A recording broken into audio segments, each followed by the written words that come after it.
թիրախավորել են Արշակ Սրբազանին, շատ լավ հասկանալով, որ վեհափառի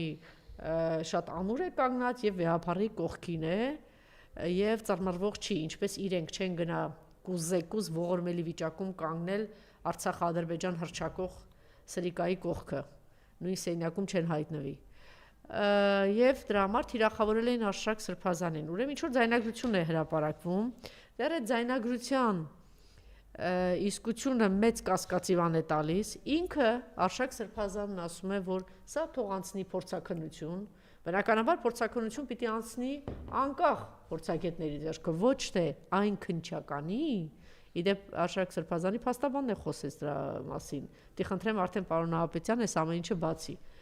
անցնում է նույն քննչականով եւ քննչականը խախտելով օրենքի բոլոր բաները, որ պիտի ներկայացներ այս կողմին եւ այն կողմին, դրա մասին ոչ մի խոսակցություն չկա, չգիտեք ինչու, այս դավաճան Սրիկա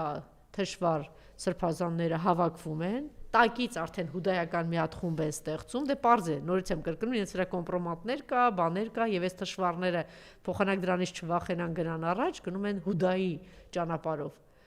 Եվ դա հիմք ընդունելով, քննչական կոմիտեի այդ բանը հիմք ընդունելով, ասում են, որ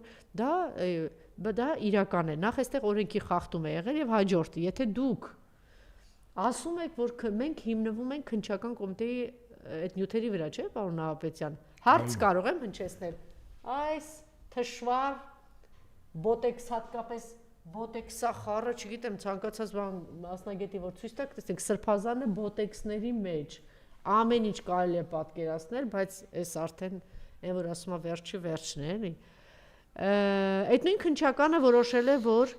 Միքայել Սրբազանը հանցագործ է, Բագրատ Սրբազանը հանցագործ է, Մկրտիչ Սրբազանը հանցագործ է։ Հիմա դուք բոլորդ ընդվզում եք, ես եմ տեսել, չէ, քննչականի մոտ, դատարանի մոտ, դատարաններում դուք բոլորդ գալիս եք եւ դրա դեմ խոսում եք, որ սա ինչ է, ինչ ապօրինություն է, ինչ է կա։ Այսինքն դուք Այն մյուս սրբազանների պարագայում չեք հավատում, չեք վստահում Նիկոլի քննչականին, բայց այստեղ որ ձեր վզին դրած է ինչ որ կոմպրոմատներ, դուք հավատում եք Արշակ Սրբազանի հետ կապված այս կոմպրոմատներին, այս բաներին, այս նյութերին դուք չգիտեք ինչի հավատում եք, առանց սպասելու անկախ փորձագետների ինչ որ բան, արդեն հռչակում են, որ դա վերջնական վերջիկտ է, վերջ, այդպես է եւ մենք առաջնորդվում ենք դրանով։ Ինչևէ, մենք ունենք այսին բան, երեք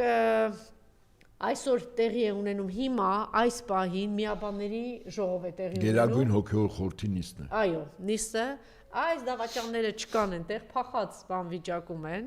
երևի իրանց նոր պապան սատանիստական ուժերի կրողը ասում է հանգիստ նստեք, մենք հələ մեծ գործ ունենք անելու, որտեղ ոչ մեկ չասի հետո, այն որ քաղաքական այդ պիղծ տականքները, որ գնացին այս հրեշի հետ ճանապարհ անցան 18 թվին, իրանց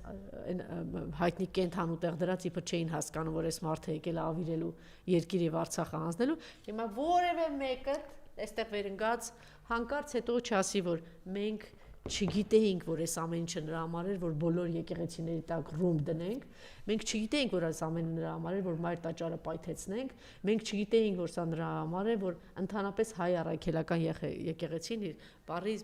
բոլոր իմաստներով մոխրացնենք եւ չեզոքացնենք։ Տեսեք, դուք հետո ասելու եք, ես կասկած չունեմ, որ հետո գալու է ժամանակ եւ ասել են մենք չէինք պատկերացնում, որ այդպիսի բան կարող է լինել։ Դուք արդեն պիտի ամեն ինչ պատկերացնեք, դուք այնքան պիղծ եք, դուք հուդաների խումբ եք, հուդաների մի խումբ, եւ գիտեք ինչն է բան, պարոն Նահապետյան, որ հիմա այս իրենց բոլոր թեմերում, այս թեմերի ղեկավարներ են, չէ՞։ Դուք գիտեք ինչքան հավատավոր եւ նվիրյալ քահանաներ ունեք, դուք երեք հայտարարություններին հետ։ Ես կարող եմ ասես հերթով տալ, որ իրենց նվիրվածությունն ու բանը քահանաներից 3 հոգու կարողացան փոկել։ Ես ասել էի դրել եք Միքայել Սրբազանի խոսքներ Telegram-ում եւ Արփի։ Այդ վիդեո տարբերակը եւ տեղադրեք, մենք ընթացքում դա էլ հիմա բանարեք տեղադրենք եւ դա էլ ցուցադրենք եւ Տերասողիկի եւ մյուսների խոսքերը, Հայրասողիկի խոսքերը մյուսներին հետո ընթացքում հիմա դա բանարեք, որ հետո տեսնենք Արփի։ Հասկացա՞ր ինչի մասն է խոսքը։ Որտեղ որ առանձին Միքայել Սրբազանն ասում է որևէ մեկը իրավունք չունի կաթողիկոսին, դրա մասին է խոսքը։ Եվ առհասարակ նույն բանը հիմա ասում են իրական հոգևորականները եւ ընդհանրապես